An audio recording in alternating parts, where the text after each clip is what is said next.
Well, after researching a number of the different acrylics and different things you can use, different products you can use for casting, a lot of the products, especially the aluminite products, recommend that you use a pressure pot when casting with their products.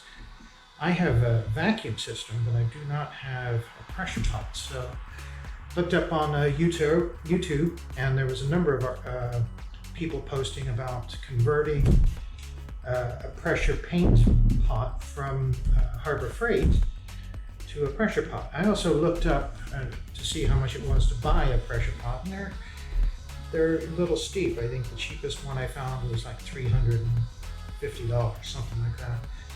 Whereas this is $99 from Harbor Freight.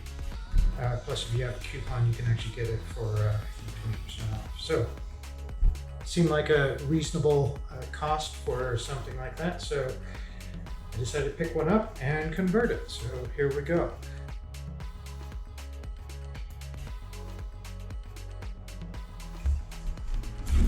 It's in the box here.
Well, after another trip to the hardware store, actually Harbor Freight, to pick up some more fittings, I ended up going back to using the gauge and regulator that was shipped, that came from the units.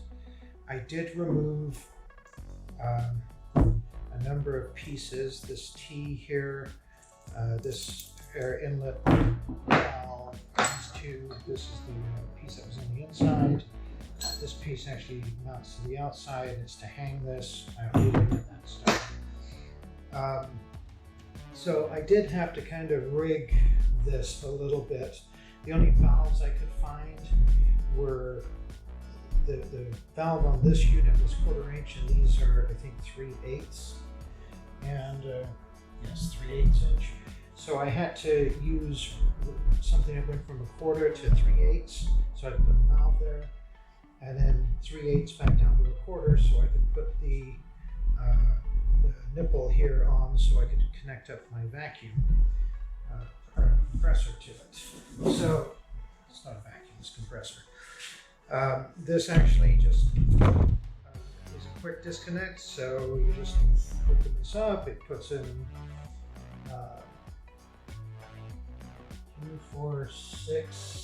56 psi. So I ended up with 2 valves. I didn't really need this valve. However, I couldn't find anything to just cap that off. If I could have found something to screw in there and just cap that off, that would have been perfect.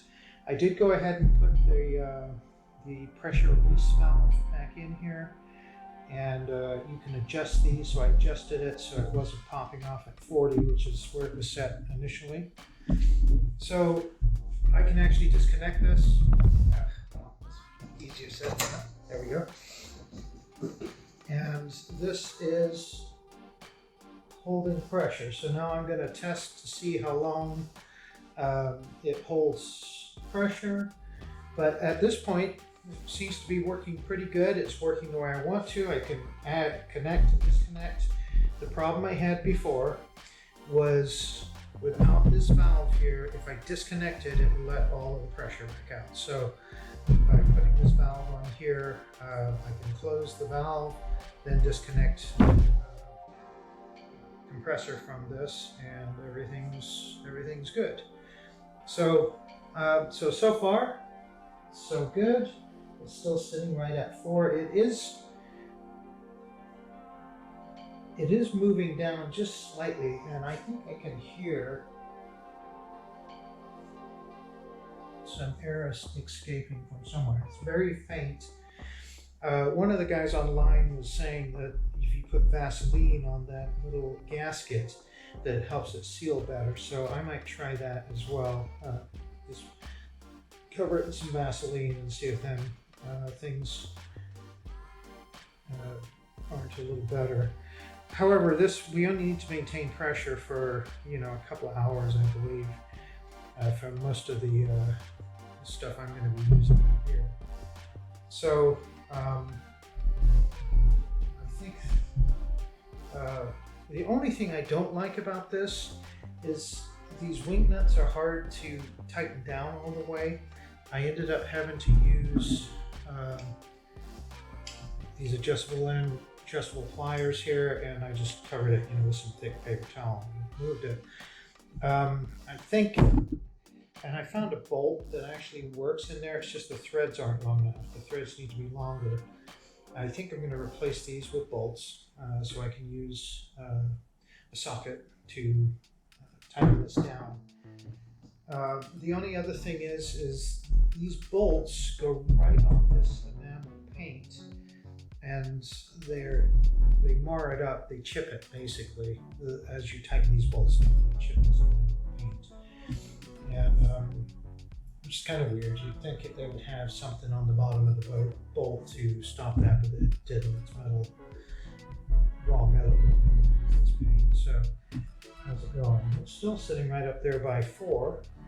I don't know if you can see that or not from there. I can bring the camera down and be a little noisy. There you go. And actually, here's a close-up of my rigging here, where I had to go from 1/4 to 3/8 to 3/8 back down to 1/4. And then since that was a male, I needed this, which was female, so I could screw this in, which needed a female. And then on the other end, I did another female to female so that I could screw in the release valve. And then, of course, this just screwed right into the fitting that was already there. I don't really need this fitting. Like I said, if I could have found a bolt that would screw right in here directly, I'll probably just do that and get rid of this altogether, because I can actually release the vacuum using this, because this is open to the air over here. And if I turn this on, then it'll actually just suck air in there and release the vacuum. So, and I think you can see some of the chipping that's going on the top here. So I'm not really concerned about it. This is not going to be outside in the rain or anything. It's going to be here in my shop, my 2-car wood shop. So I think it's going to be fine. So